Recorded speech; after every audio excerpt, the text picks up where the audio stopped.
کہ اگر کوئی شخص مستحق ہے یا مقروض ہے، اس نے قرض لیا ہے کسی سے، تو پھر اس پر کیا خمس واجب ہے؟ دیکھیے، خمس اہم واجبات دین میں سے خمس جس کے پاس بھی کوئی فائدہ ہے، یہاں تک کہ اگر بچے کے پاس بھی کوئی مال آتا ہے، کوئی ہدیہ آتا ہے کسی نے دیا ہے اور وہ 1 سال تک استعمال نہیں ہوا ہے، تو اس پر بھی ولی پر ضروری ہے کہ اس کا خمس نکلے۔ آٹے چاول گیہوں پہ خمس نہیں ہے، تمام سیونگ جتنی آپ کی ہے، بلکہ تمام سیونگ پہ خمس ہے، جو آپ کے فائدے میں آپ کی ضروریات کو الگ کر کے، جو ضروریات آپ روزمرہ میں کر رہے ہیں، یہ نہیں کہ الگ کر کے رکھ لیں گے، نہیں، انہیں جو روزمرہ آپ ضرورت میں اپنی خرچ کر رہے ہیں، کھانا پینا، اٹھنا بیٹھنا، مہمان، رشتہ داری، عزیزداری، اس کے علاوہ جو آپ کی سیونگ ہے اس پہ آپ کو خمس نکالنا ہے۔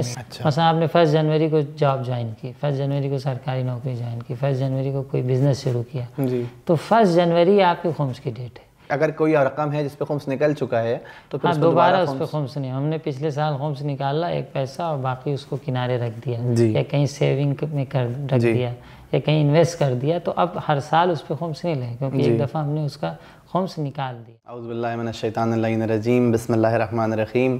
ناظرین سلام علیکم، میں علی انوار جعفری ایک بار پھر آپ کی خدمت میں حاضر ہوں اپنے اس پروگرام کو لے کر، جس میں ہم تمام شرعی اور فقہی اور اصولی سوال پیش کرتے ہیں اور اس کے جواب عالم دین سے حاصل کرتے ہیں۔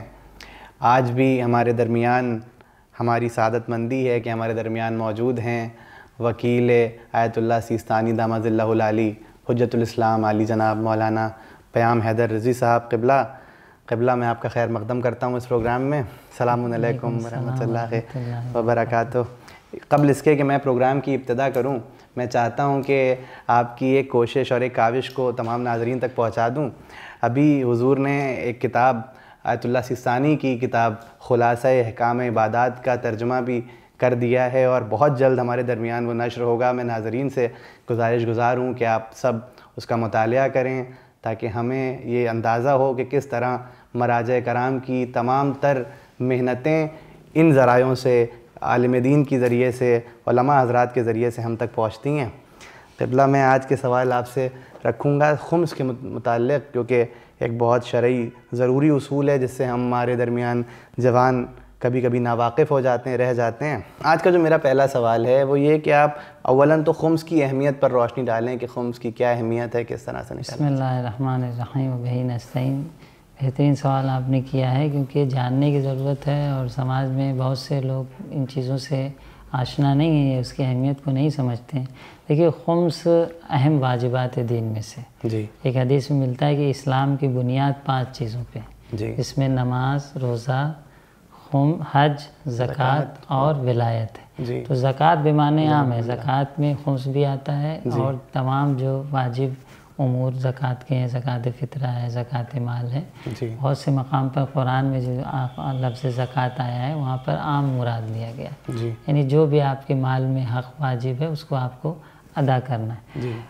خود خمس سے متعلق قرآن میں آیت وارد ہوئی ہے کہ ارشاد ہوا کہ وَاعْلَمُوا أَنَّمَا غَنِمْتُم مِّن شَيْءٍ، جو بھی تمہیں غنیمت یعنی فائدہ، کہتے ہیں نا اس چیز کو غنیمت سمجھو، ہمارے اصطلاح میں بولا جاتا ہے کہ اس کو غنیمت سمجھ کے رکھ لو۔ تو غنیمت یعنی کیا؟ یعنی یہ فائدہ تمہیں مل گیا ہے، جو فائدہ تمہیں مل گیا اس کو غنیمت سمجھ کے رکھ لو۔ تو وَاعْلَمُوا أَنَّمَا غَنِمْتُم مِّن شَيْءٍ فَإِنَّ لِلَّهِ خُمُسَهُ وَلِلرَّسُولِ وَلِذِي الْقُرْبَىٰ، اللہ کے لیے، رسول کے لیے، ذی القربیٰ کے لیے اس میں اس کا 5واں حصہ یعنی آپ کے فائدے میں ہے۔ تو یہ اللہ اور رسول ذی القربیٰ وہی حق ہے جو اسے ہم سہم امام کہتے ہیں، امام کا حق کہلاتا ہے۔ والیتامیٰ والمساکین وابن السبیل، یتیم، مسکین و ابن سبیل سادات کا حق ہے جو سادات کے لیے معین کیا گیا ہے۔ 2 حصے قرآن نے بھی ایک طریقے سے بانٹ دیے، روایات کی روشن اشارہ موجود ہے۔ تو خمس اسلام کے ایک اہم واجبات میں سے قرآن میں اس کا ذکر ہوا ہے، اور روایات معصومین علیہ الصلاۃ والسلام میں مختلف انداز سے خمس کی اہمیت کی طرف اشارہ کیا گیا ہے۔ جیسا کہ راوی کہتا ہے 7ویں امام سے کہ ہم نے آپ کے اوپر آیے خمس کی تلاوت کیا، قرأت علیہ آیت الخمس۔ تو آپ نے خود فرمایا کہ جو اللہ اور رسول کے لیے وہ ہمارے لیے، یعنی اللہ اور رسول والا جو حق ہے وہ اہل بیت کا حق ہے، اور جو آج کے غیبت کے زمانے میں نائب امام جو کہ امام کی ذمہ داریوں کو ادا کر رہے ہیں ان تک پہنچتا ہے کہ وہ اس کے جو مصرف ہیں جہاں امام صلاح دیکھتے تھے وہ خرچ کرتے تھے، ان امام کے بتائے ہوئے گائیڈ لائن پہ وہ خرچ کرنے کی کوشش کرتے ہیں، خرچ کر رہے ہیں۔ اس کے بعد امام فرماتے ہیں ثم قال واللہ لقد یسر اللہ علی المؤمنین ارزاقہم بخمسۃ دراہم، اللہ نے مومنین کے رزق کو آسان قرار دیا ہے کہ 5 درہم انہیں عطا کیا ہے، اس میں سے 1 درہم جو ہے وہ ہمارے لیے قرار دیا، ٹھیک ہے، یعنی 4 درہم اس میں سے اس کے لیے حلال قرار دیا اور 1 درہم جو ہے وہ خمس کے لیے راہ خدا میں آپ کو نکالنا ہے۔ صحیح۔ اربعۃ اہلہ ثم قال ھذا من حدیثنا صعب مستصعب، تو حدیث میں کیا ہے کہ 5 درہم ہے، جعلوا ربهم واحدا واکلوا اربعۃ، ایک جو ہے خدا اور رسول جو خمس کی تقسیم کے اعتبار سے ان کے لیے ہے اور 4 خود کے لیے۔ پھر آپ نے یہ جملہ فرمایا کہ ھذا من حدیثنا صعب مستصعب، یہ ہماری حدیث ہے جو سخت ہے لوگوں کے لیے، کیونکہ مال نکالنا واقعا سخت ہے، اس لیے ہماری حدیث ہے جو لوگوں کے لیے تحمل کرنا، اس پہ یقین کرنا سخت۔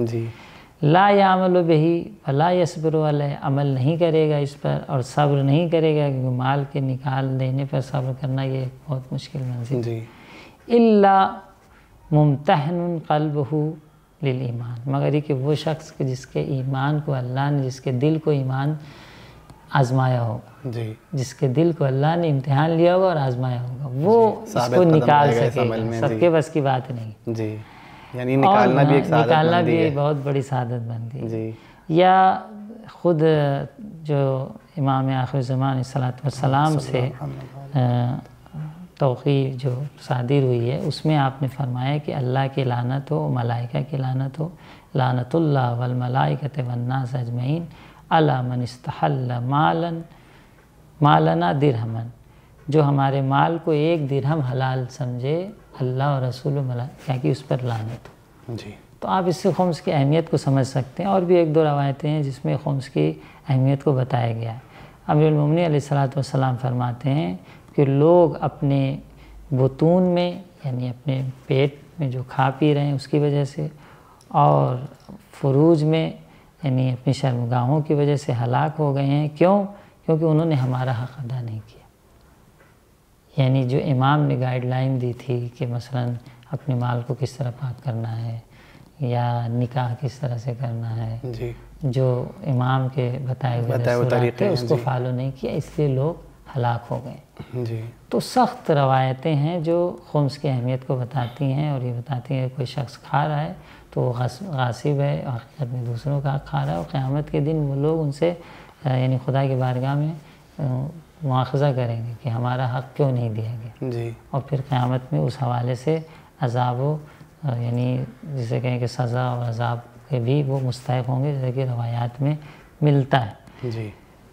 اسی طریقے سے ایک حدیث میں آپ نے فرمایا، معصوم سے، کہ آپ نے فرمایا کہ من استحل منہا شیئا، جو اس خمس سے کچھ بھی حلال سمجھے کہ ارے یہ کچھ نہیں ہے اور سب ایسا ہی ہے، ایسا ہوتا ہے نا، لوگ مال نکالنے میں اہمیت نہیں دیتے، فامسک ہو، اس کو اپنے پاس روکے، فإنما یأکل النیران، تو وہ گویا جہنم کی آگ کھا رہا ہے۔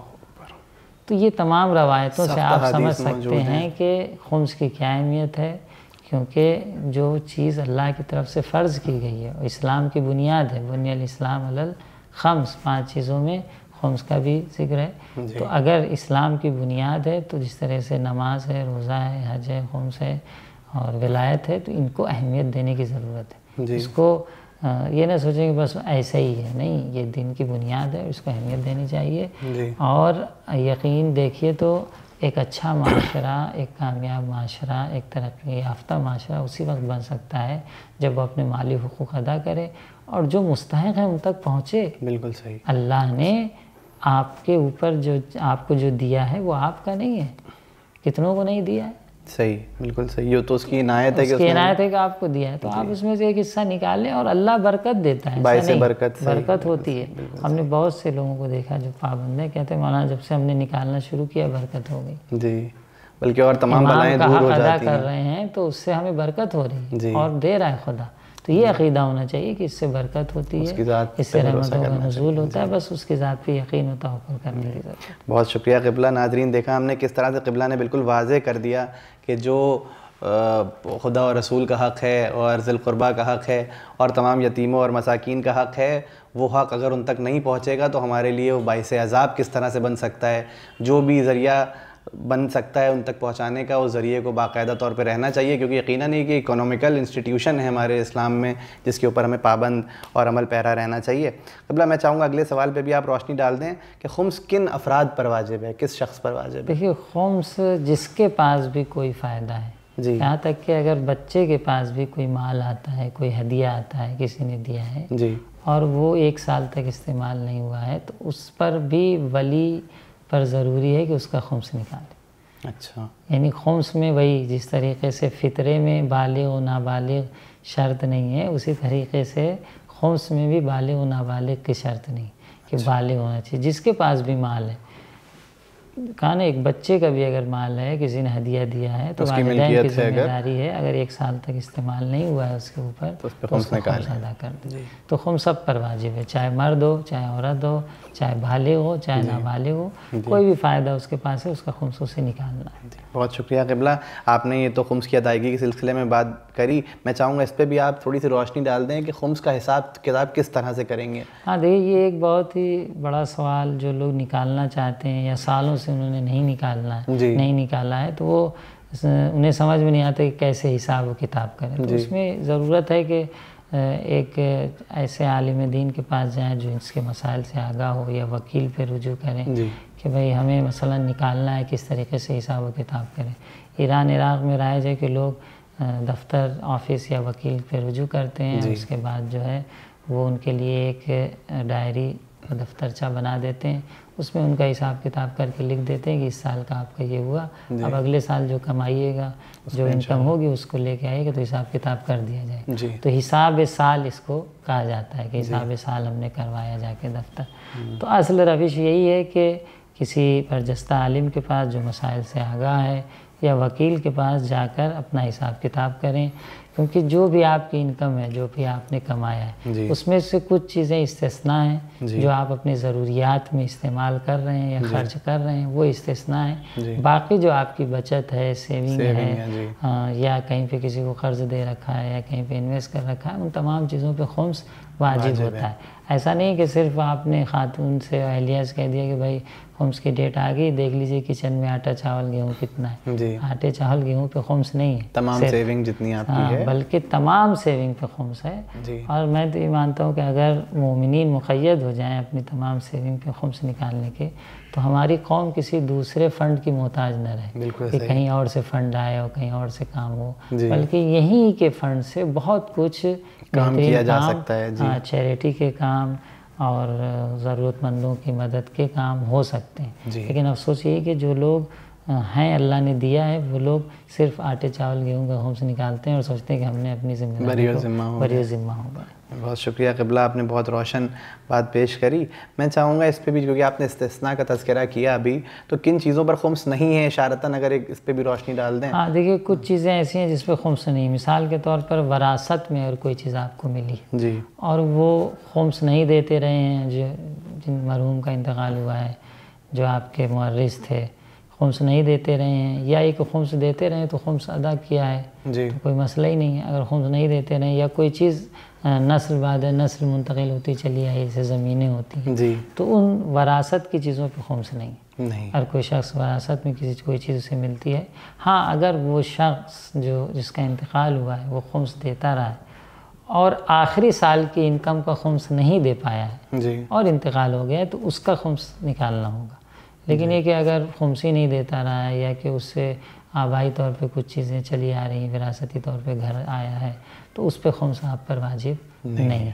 اسی طریقے سے وہ پیسہ جو خاتون مہر کے طور پہ دریافت کرتی ہے، اس پہ خمس نہیں ہے۔ اسی طریقے سے دیت، مثلاً اگر کسی پھر دیت واجب ہو جاتی ہے، کسی کوئی نقصان پہنچاتا ہے، ضرر پہنچاتا ہے، زخمی کر دیتا ہے، تو دیت ہوتی ہے نا کسی، تو وہ دیت کا پیسہ جو وصول کر رہا ہے اس پہ خمس نہیں ہے۔ اس کے علاوہ باقی چیزوں پہ خمس ہے، جو آپ کے فائدے میں، آپ کی ضروریات کو الگ کر کے، جو ضروریات آپ روزمرہ میں کر رہے ہیں، جی یہ نہیں کہ الگ کر کے رکھ لیں گے، نہیں، انہیں جو روزمرہ آپ ضرورت میں اپنی خرچ کر رہے ہیں، کھانا پینا، اٹھنا بیٹھنا، مہمان، رشتہ داری، عزیزداری، اس کے علاوہ جو آپ کی سیونگ ہے اس پہ آپ کو خمس نکالنا ہے. سال میں ایک ڈیٹ معین کرنا ہے آپ کو جی کہ مثلا جس دن آپ نے آیت اللہ ثانی کی فتوی کے مطابق جس دن آپ نے کام شروع کیا ہے وہی آپ کے خمس کی ڈیٹ ہو جاتی ہے.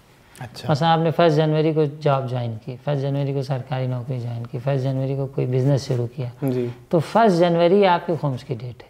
اگلے سال 1 جنوری تک جی جو کچھ آپ اپنی ضروریات میں خرچ کرتے ہیں انکم میں سے وہ سب مائنس ہوگا. جی اب دیکھیں گے 1 جنوری پہ آپ کے پاس کیا ہے، جی جو موجود ہے آپ کے بینک اکاؤنٹ میں، آپ کے انویسٹ میں، پراپرٹی لیا ہے، کہیں اور سیو کیا ہے، گولڈ لیا ہے، ان تمام چیزوں کا آپ خمس 20% نکالیں گے. جی بہت شکریہ. یعنی جس تاریخ سے آپ نے تحصیل رزق کے لیے جوائننگ کری ہے، انیشیٹو لیا ہے، تب سے وہی آپ کی خمس کی ڈیٹ ہو جائے گی. بہت عمدہ، بہت شکریہ قبلہ. میں چاہوں گا اس پہ بھی ایک ذرا روشنی ڈال دیں آپ کہ اگر کوئی شخص مستحق ہے یا مقروض ہے، اس نے قرض لیا ہے کسی سے، تو پھر اس پر کیا خمس واجب ہے؟ دیکھیے قرض میں یہ ہے کہ اگر ضروریات زندگی کے لیے قرض لیا ہے، مثلا روزمرہ کی ضرورت کے لیے قرض لیا ہے اور خرچ کر دیا ہے، اس کے بعد جو ہے آہستہ آہستہ جب آئے گا تو دیں گے، تو خمس کی ڈیٹ میں وہ قرض مائنس ہو جائے گا. جی مثلا ہم نے کسی سے 20,000 روپے قرض لیے اور دے نہیں پائے، خمس کی ڈیٹ آئی تو دیکھا کہ ہمارے پاس 50,000 سیونگ ہے، جی تو وہ 20,000 کیونکہ ہم نے قرض لے کے خرچ کیے تھے، جی قرض لے کے انویسٹ نہیں کیے تھے. اور قرض لے کے آپ نے انویسٹ کر دیا ہے، کسی پراپرٹی میں لگا دیا ہے، جی تو پھر وہ مائنس نہیں ہوگا کیونکہ وہ تو موجود ہے انویسٹ نا، کر دیا آپ نے، وہ تو موجود کسی نہ کسی شکل میں موجود ہے آپ کے لیے وہ چیز. جی ہاں اگر خرچ کیا ہے اپنی ضروریات میں، انویسٹمنٹ نہیں ہے، اپنے روزمرہ کی ضروریات میں، یا مثلا گھر آپ نے لیا اور گھر میں جا کے شفٹ ہو گئے جی اور قرض لیا تھا، تو وہ قرض آپ کا کیا ہے مائنس ہو جائے گا. جی لیکن اگر وہ یوز نہیں ہوا ہے قرض اور کہیں پر آپ نے انویسٹ کر رکھا ہے یا کہیں پہ سیو کر رکھا ہے تو پھر وہ مائنس نہیں ہوگا. بہت شکریہ. اسی کے ضمن میں جیسے کسی نے لون لیا ہے بینک سے، اگر ہاں لون بھی اسی طریقے سے، لون اگر آپ لون میں تو سب سے آسان طریقہ ہے کہ آپ ایم آئی دیتے ہیں، جی تو ہر مہینے جو ایم آئی دے رہے ہیں وہ آپ کی کٹتی جا رہی ہے، جی آپ کے خرچے میں سے کم ہوتا جا رہا کم ہو رہی ہے ای ایم ہے، آئی، تو آپ وہی اس پہ خمس نہیں ہے. آپ نے ایک سال میں اگر 2 لاکھ ایم آئی بھری ہے تو یہ 2 لاکھ کا خمس نہیں ہے. جی تو یہ مائنس ہو گیا. اسی طریقے سے لون میں مائنس ہو جاتا ہے. جی اگر کوئی رقم ہے جس پہ خمس نکل چکا ہے تو پھر دوبارہ اس پہ خمس نہیں. ہم نے پچھلے سال خمس نکالا ایک پیسہ اور باقی اس کو کنارے رکھ دیا، یا کہیں سیونگ میں رکھ دیا، یا کہیں انویسٹ کر دیا، تو اب ہر سال اس پہ خمس نہیں لگے کیونکہ ایک دفعہ ہم نے اس کا خمس نکال دیا. ہاں اگر کہیں انویسٹ کیا ہے، اس کا ریٹ بڑھ گیا ہے اس چیز کا، تو جو ریٹ بڑھا ہے، پروفٹ ہوا ہے، اس پروفٹ پہ لگے گا. اصل پیسہ جو نکالا ہوا تھا پرنسپل اماؤنٹ پہ کوئی خمس نہیں ہوگا. نکلے گا. بہت شکریہ آغا. میں چاہوں گا کیونکہ ابھی ہم لوگ انویسٹمنٹ اور پراپرٹی کی بات کر رہے تھے، تو میں ایک سچویشن آپ کے سامنے رکھتا ہوں کہ اگر کوئی شخص مکان میں رہ رہا ہے اور اس کے بعد اس میں رہتے ہوئے کسی نے کوئی دوسرا پلاٹ لیا یا دوسرا مکان لیا، تو کیا اس پر خمس واجب ہوگا اس پراپرٹی پہ؟ جس مکان میں آپ رہ رہے ہیں اور سال کی انکم سے خریدا ہے، مثال طور پر مثلا سال کی انکم سے یا لون لے کے خریدا اور گھر میں شفٹ ہو گئے اور لون بھر رہے ہیں مثال کے طور پہ، یا زمین لیا کسی طریقے سے خمس نکالے ہوئے پیسے سے آپ نے بنایا اور بنانے کے بعد شفٹ ہو گئے، تو جو مکان رہ رہے ہیں اس پہ خمس نہیں. لیکن جو مکان آپ انویسٹمنٹ کے پرپز سے لے رہے ہیں کہ بعد میں ہمارے بچوں کے کام آئے گا، یا پلاٹ خرید رہے ہیں، یا کوئی اور پراپرٹی شاپ خرید رہے ہیں، ان تمام چیزوں پہ خمس واجب ہے. اس تمام چیزوں کا خمس نکلے گا کیونکہ وہ آپ کی روزمرہ کی ضرورت میں یوز نہیں، وہ آپ کا انویسٹمنٹ ہے، بعد کے لیے، فیوچر کے لیے بہت سے لوگ کرتے ہیں. تو ان تمام پراپرٹیز پر خمس نکلے گا، بلکہ یہاں تک کہ ہر سال اگر اس کا ریٹ بڑھ رہا ہے تو اس کا بھی نکلے. جی یہی میرا اگلا سوال ہوتا ہے کہ آپ نے اگر ایک پراپرٹی سپوز 50 لاکھ کی لی اور اگلے سال اس کی 60 لاکھ قیمت ہو گئی تو اس کی ویلیو پہ بھی خمس نکلے. ویلیو جو اب یہ اور بات ہے کہ بعض لوگ نہیں نکال پاتے، الگ سے کہاں سے پیسے لائیں، اور وہ بھی بیچا نہیں ہے، تو وہ پھر وکیل پہ رجوع کرتے ہیں، انہیں ایک مہلت دی جاتی ہے کہ جب آپ بیچیے گا تب ادا کر دیجیے گا. لیکن خمس اس کا کیونکہ انویسٹمنٹ پرپز سے لیا ہے، اس کا خمس ہر سال اس کے جو ریٹ بڑھ رہا ہے اس پہ خمس لاگو ہوگا، اس کا خمس ادا کرنا. بہت شکریہ قبلہ، بہت واضح جواب ہو گیا. یہ بھی ایک سوال یہ آج کے دور کے لحاظ سے کہ جو لوگ ایف ڈی وغیرہ فکس ڈپوزٹ کراتے ہیں یا جو ریٹائرمنٹ ہوتے ہیں ان کو پی ایف وغیرہ کی شکل میں فنڈز وغیرہ ملتے ہیں، تو اس اس کے لیے خمس کی کیا شرائط رہیں گی؟ فکس ڈپازٹ پہ ضروری ہے کہ آپ خمس نکال کر فکس کریں. جی پہلے نکال دیں. جی پہلے خمس نکال دیں، پھر جو بچے اس کو فکس کریں. جی اگر نہیں نکالتے ہیں تو اس کا خمس آپ کو دینا ہوگا. دوسرے پیسے سے پھر نکالیے خمس دیے ہوئے پیسے سے. جی یعنی اس کو آپ نہیں کہہ سکتے کہ ہم نے فکس کر دیا، آپ جب بڑھ کے ملے گا تب نکالیں گے، یہ جائز نہیں. فکس پیسے پہ خمس. ریٹائرمنٹ کے بعد جو فنڈ ملتا ہے، اگر وہ فنڈ آپ کی سیلری سے کٹ رہا ہے جی اور آپ کا ہی پیسہ ہے ان کے پاس جمع ہو رہا ہے، آپ کے غالباً ایسے ہی ہوتا ہے کہ سیلری سے آپ ڈیڈکٹ ہوتا رہتا ہے دھیرے دھیرے. جی تو جب وہ ملے اس کا خمس فوراً دینا ضروری ہے، جب لاسٹ مومنٹ پہ ملے. کیونکہ وہ آپ گویا کسی کو آپ نے قرض دیا ہے، اب قرض سالوں گزر گئے، وہ واپس نہیں کیا، 5 سال بعد جمع ہو واپس رہا تھا. کیا، جی تو آپ جب وہ آپ کو واپس کرے گا اس کا خمس ایک بار خمس آخر میں نکل اسی جائے گا. طریقے سے اگر سیلری سے کٹتا رہے تو جب ملے گا فوراً اس کا خمس ادا کر دے گا. جی اگر سیلری سے نہیں کٹتا رہا، سرکار نے انعام کے طور پر یا یہ کہ بھائی یہ ریٹائر ہو تو انہیں کچھ دینا چاہیے، جی یعنی پہلے سے آپ کا کچھ جمع نہیں تھا، جی تو پھر اس میں آپ خمس کی ڈیٹ تک ویٹ کریں گے. خمس کی ڈیٹ سے پہلے اگر یوز ہو گیا ضرورت میں تب تو اس پہ خمس نہیں، لیکن اگر خمس کی ڈیٹ آ گئی اور پھر بھی وہ یوز نہیں ہوا تو پھر اس کا خمس آپ کو یا ضرورت میں استعمال ہو گیا مگر وہ انویسٹمنٹ کے طور پہ ہوگا تو آپ نے بیان کیا. نہیں ہے، وہ تو انویسٹمنٹ ہے. ضرورت مراد یعنی روزمرہ کے کھانے پینے بنیادی ضروریات، بنیادی ضرورت جس میں وہ صرف ہو جاتا ہے، ختم ہو جاتا ہے، وہ تو باقی ہے. جب باقی ہے تو اس پہ خمس ہے. جی بہت شکریہ. ایک آخری سوال یہ کہ جو شخص یہ تمام چیزیں تو ادا کرنے کے تمام حقوق ہو گئے، جو شخص ادا نہیں کرتا خمس، اس کے تمام اور واجبات نماز روزہ وغیرہ قبول ہے؟ اس کے مال میں دوسرے کا حق ہے، چاہے وہ لباس خرید کے پہن رہا ہے، چاہے وہ گھر میں رہ رہا ہے، اس میں دوسرے کا حق ہے. تو اب جب کہ دوسرے کا حق ہے تو ایک اعتبار سے وہ غصبی کہلائے گا. اس لیے اس نماز میں اگر اس لباس میں اگر نماز پڑھ رہے ہیں جس پیسے سے لباس خریدا اور خمس نہیں ادا ہوا ہے تو اس نماز میں بھی شبہ ہے. اگر اس گھر میں رہ رہے ہیں جس کا خمس واجب ہو چکا تھا اور آپ نے ادا نہیں کیا اور اس میں نماز پڑھ رہے ہیں تو وہ بھی شبہ ناک ہے. شبہ ناک یعنی کہ اس میں دوسرے کا حق، آپ دوسرے کا گھر غصب کر کے نماز پڑھیں تو نماز صحیح ہے؟ نہیں، بالکل نہیں. تو یہ حق اللہ رسول کی طرف سے واجب کیا گیا ہے کہ آپ کے مال میں ہے، یعنی 20% آپ کے مال کا 20% آپ کا نہیں ہے. جی بظاہر کوئی آپ پہ اعتراض نہیں کر رہا ہے، کوئی دوسرا شخص آ کے نہیں کہہ رہا ہے کہ یہ میرا ہے، لیکن واقعاً تو آپ کا نہیں ہے کسی اور کا. جی کس طریقے سے ہم دوسرے کا جب غصب کر لیتے ہیں تو سارا سماج یہ کہتا ہے کہ غصب کر کے نماز پڑھ رہے ہیں، غصب کر کے رہ رہے ہیں، نہ نماز صحیح ہے نہ لباس صحیح. مثلا اگر پیسہ غصب کیا لباس تو کہا کہ یہ لباس نماز نہیں صحیح. تو اسی طریقے سے خمس کا جو یہ حق ہے وہ 20% آپ کا نہیں. تو اگر آپ اس میں نماز یا لباس یا دوسری عبادات یا مجلسیں کر رہے ہیں تو کیسے وہ صحیح ہوگا؟ صحیح. تو اس چیز کی طرف توجہ کرنے کی ضرورت ہے کہ آپ اگر خمس ادا نہیں کرتے تو آپ کے دوسرے واجبات بھی شبہ ناک ہو جاتے ہیں، وہ بھی قابل قبول نہیں ہوں گے. بہت شکر گزار ہوں قبلہ کا کہ کس طرح آپ نے تمام تر شرائط بیان کیے خمس کے زمرے میں اور اس بات پر روشنی ڈالی کہ دراصل کس کا حق ہے اور ضروری ہے کہ وہ پہنچے تاکہ ہمارے درمیان ایک اسلامیات کے مطابق جو اکنامیکل انسٹیٹیوشن قائم کرنے کے تمام طریقے ہمیں ائمہ معصومین نے بتائے ہیں ہم اس پہ عمل کر سکیں.